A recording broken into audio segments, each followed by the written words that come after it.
السلام علیکم ورحمۃ اللہ وبرکاتہ۔ الحمد للہ رب العالمین والعاقبۃ للمتقین والصلاۃ والسلام علی رسولہ الکریم۔ اعوذ باللہ من الشیطان الرجیم، بسم اللہ الرحمن الرحیم۔ لقد کان لکم فی رسول اللہ اسوۃ حسنہ۔ محترم حضرات، رسول اکرم صلی اللہ علیہ وسلم کی سیرت پر سلسلے وار پروگرام چل رہا ہے اور آج اس کا 50واں درس ہے۔ ہم اللہ تعالیٰ سے دعا کرتے ہیں کہ اللہ تعالیٰ صحیح بات کہنے کی اور صحیح بات سمجھنے کی توفیق عطا فرمائے۔ اخلاق رسول اکرم صلی اللہ علیہ وسلم پر گفتگو چل رہی ہے۔ آج انشاءاللہ ہم آپ کے سامنے دو باتیں رکھیں گے، اور کل اگر زندگی رہی تو نبی کی زندگی کا سب سے اہم پہلو اخلاق کا رحمت للعالمین پر گفتگو کریں گے۔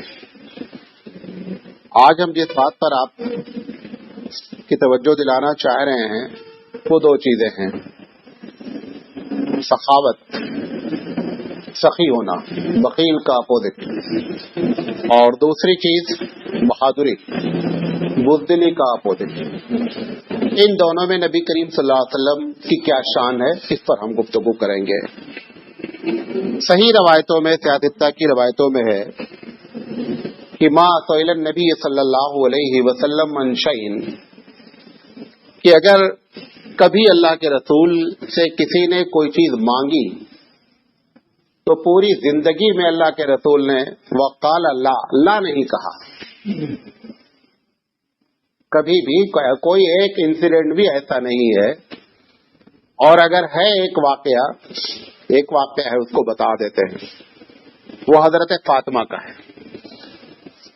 حضرت فاطمہ رضی اللہ تعالی عنہا نے جب سنا کہ نبی کریم صلی اللہ علیہ وسلم کے پاس کچھ غلام آئے ہیں، کچھ لونڈیاں آئی ہوئی ہیں، تو انہوں نے جا کر کے حضور سے کہا کہ مجھے گھر میں کوئی کام کرنے والا نہیں ہے، میں ہی پانی بھر کے لاتی ہوں، میں ہی کھانا پکاتی ہوں۔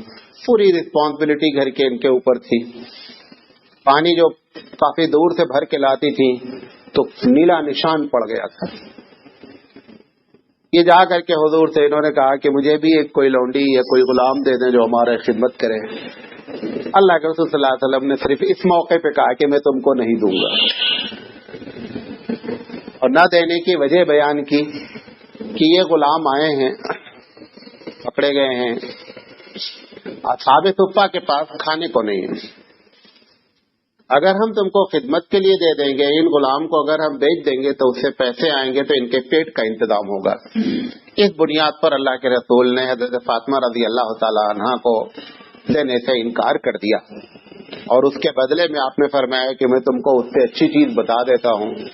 وہ جو تسبیح فاطمہ ہے کہ 33 مرتبہ سبحان اللہ، 33 مرتبہ الحمدللہ، اور 34 مرتبہ اللہ اکبر کہا کرو، یہ اس غلام سے بہتر ہے۔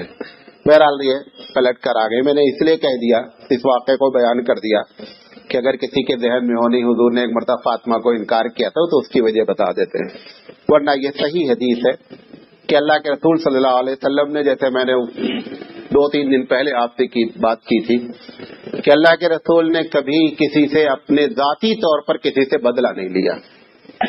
ویسے ہی اللہ کے رسول صلی اللہ علیہ وسلم نے کبھی کسی کے مانگنے پر نہ نہیں کیا، الا یہ کہ گھر میں کچھ موجود ہی نہ ہو۔ نبی کریم صلی اللہ علیہ وسلم کی سخاوت 5-6 طریقوں سے ہوتی تھی، غور سے سنیے گا۔ سب سے پہلا طریقہ یہ ہوتا تھا کہ اللہ کے رسول کے سامنے کوئی مانگ لیتا تھا تو اللہ کے رسول صلی اللہ علیہ وسلم جو ہوتا تھا وہ دے دیتے تھے۔ دوسرا طریقہ یہ ہوتا تھا کہ اگر نہیں ہوتا تھا تو کہتے تھے کہ میرے کریڈٹ پر قرض لے لو، کہہ دو کہ میں ادا کروں گا۔ اور ایسے مدینے میں 50 واقعات ہوئے کہ اللہ کے رسول کے نام پر قرض لے لیا گیا، اور جب نبی صلی اللہ علیہ وسلم کے پاس پیسہ آیا تو آپ نے اس قرضے کو چکا دیا۔ یہ دوسرا طریقہ ہے کہ دوسرے والے میں کوئی سخی نہیں ہے، سخی ہم اسی وقت ہیں جب ہماری جیب میں پیسہ ہے۔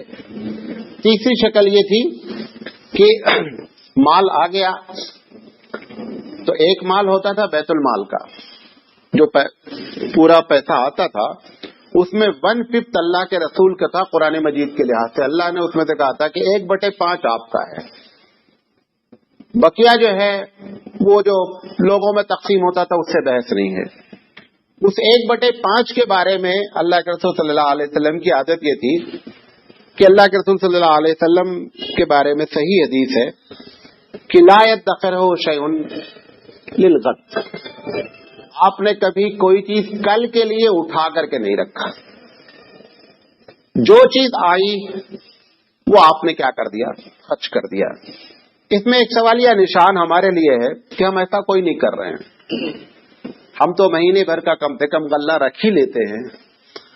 اور اس کے بعد تو یہ اللہ کے رسول صلی اللہ علیہ وسلم نے امت پر یہ احسان کیا کہ اس میں سے کسی چیز کے کرنے کا حکم نہیں دیا. آپ نے اپنے ذاتی طور پر یہ کیا جس کا دل چاہے کر لے، لیکن اللہ کے رسول صلی اللہ علیہ وسلم نے اس کے کرنے کا حکم نہیں دیا. اگر حکم دے دیتا تو نہ کرنے والا گنہگار ہو جاتا. اللہ کے رسول نے کیوں کیا؟ حضرت عائشہ صدیقہ رضی اللہ تعالی عنہا نے سوال کیا کہ اللہ کے رسول جو آتا ہے آپ. نبی کریم صلی اللہ علیہ وسلم نے فرمایا دیکھو مجھے اس دنیا سے کوئی دلچسپی ہے نہیں. میں تو ایک آن دا وے ہوں آخرت کے راستے کے لیے. درمیان میں تھوڑی دیر کے لیے ٹھہر گیا ہوں، لہذا مجھے کوئی خاص دلچسپی دنیا سے نہیں ہے. لہذا میرا دل ہی نہیں چاہتا ہے کہ میں کوئی چیز کا ذخیرہ کروں. ایک مرتبہ ایسا ہوا کہ کچھ مال آیا. نبی کریم صلی اللہ علیہ وسلم نے حضرت بلال سے کہا کہ بلال تقسیم کر دو. مال بہت زیادہ تھا، تقسیم کر دیا. تقسیم کرنے کے بعد بچ گیا تو اللہ کے رسول مسجد میں ایک کونے میں بیٹھے تھے، دوسرے کونے تقسیم ہو رہا تھا. حضرت بلال نے کہا کیا بھائی بڑھ گیا؟ کہا نہیں بچ گیا تھوڑا سا. کہا جب تک بچا رہے گا تب تک میں گھر نہیں جاؤں گا. یہ جو بچا ہے یہ بھی بانٹ دینے کا ہے. تو یہ بھی ایک سنت رسول اللہ صلی اللہ علیہ وسلم کی تھی. آپ کا طریقہ تھا کہ اگر گھر میں مال ہوتا تھا تو آپ گھر نہیں مسجد میں گزارتے تھے، گھر نہیں جاتے تھے. جس دن آپ کی وفات ہوئی ہے اس سے 3 دن پہلے کا واقعہ ہے کہ آپ کے گھر میں سونے کی ایک ڈلی تھی، ٹکڑا تھا جو 2-4 تولے کا رہا ہوگا. عصر کی نماز اسی کے بعد آپ بیمار ہوئے ہیں. عصر کی نماز آپ نے پڑھائی اور پڑھانے کے بعد اچانک آپ کو یاد آیا نماز سلام پھیرنے کے بعد کہ گھر میں سونے کا ٹکڑا رکھا ہے. اللہ کے رسول جو ہے وہ بڑی تیزی سے گھر گئے اور جا کر کے اس کو پہلے صدقہ کیا. صحابہ بیٹھے رہے مسجد میں کہ کیا معاملہ ہو گیا. اچانک اتنی تیز تو حضور نماز پڑھانے کے بعد ہی بھاگتے تھے. نبی کریم صلی اللہ علیہ وسلم کے انتظار میں بیٹھے رہے. حضور صلی اللہ علیہ وسلم سے پوچھا اللہ کے رسول آج خلاف عادت آپ اتنی تیز بھاگے؟ آپ نے فرمایا مجھے نماز کے بعد یاد آیا کہ میرے گھر میں سونے کا ٹکڑا رکھا ہے. میں اس بات کو پسند نہیں کرتا کہ محمد صلی اللہ علیہ وسلم گھر میں سوئے اور گھر میں سونے کا ٹکڑا موجود ہو.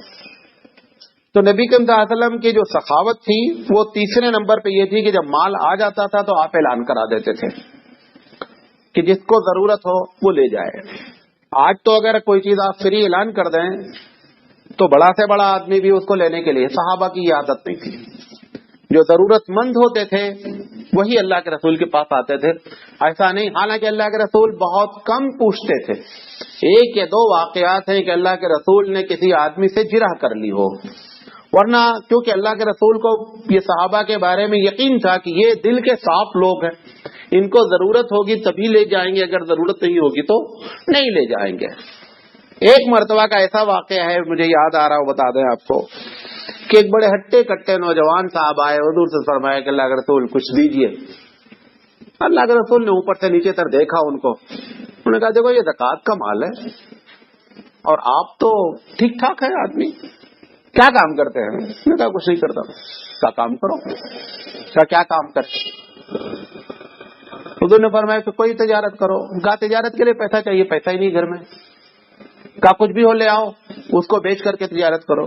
کہا گھر میں کچھ نہیں ہے. کہا کچھ تو ہوگا. کہا 1 کٹورا ہے. کہا کٹورا لے آؤ. کٹورا ہی لے آؤ. وہ کٹورا اللہ کے رسول نے اپنے ہاتھ میں لیا اور لے کر کے فرمایا بھائی اس کٹورے کو کون خریدے گا؟ اب بیچنے والے رسول اکرم، لہذا وہ اس کی بولی لگنے لگی، ٹھیک ٹھاک بولی لگ گئی اس کی. حضور نے جو سب سے زیادہ لگایا اس کو دے دیا. دے کر کے کہا ایسا ہے جاؤ بازار سے کلہاڑی خرید لاؤ.